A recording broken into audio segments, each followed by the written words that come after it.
هو الطبيعي إن الواحد يتعب وما يشوفش نتيجة. هو الطبيعي إننا نحسب كل نفس ونخاف نفرح.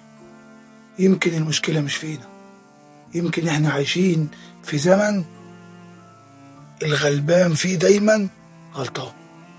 أي والله الغلبان فيه دايما غلطان. لو الكلام ده لمس قلبك يبقى الفيديو ده ليه. خليني أسأل سؤال واحد بس، هو احنا اتولدنا عشان نتعب وبس؟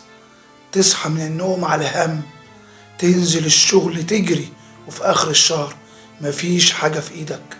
الغريب بقى إنك لا حرامي ولا نصاب ولا ظالم حد، ومع ذلك دايما انت اللي مضغوط.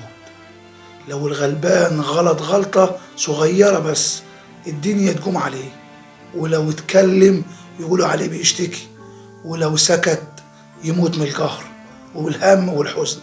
بقينا نحسبها قبل ما نحلم، ونفكر 1000 مرة قبل ما نفرح، علشان الفرح بقى غالي قوي والغلط تمنه تقيل. احنا مش طالبين نركب عربيات فارهة ولا نعيش في قصور، احنا بس عاوزين نعيش من غير ما نحس اننا تقال عالدنيا. السؤال بقى، هو الغلط فيني ولا في الزمن ما بقاش راحم حد؟ يمكن الدنيا تكسى علينا، يمكن وجعنا يزداد، لكن جوه كل واحد فيني جوه صغيرة، جوه صامتة بتقول أنا ما وقفتش ولسه مكمل.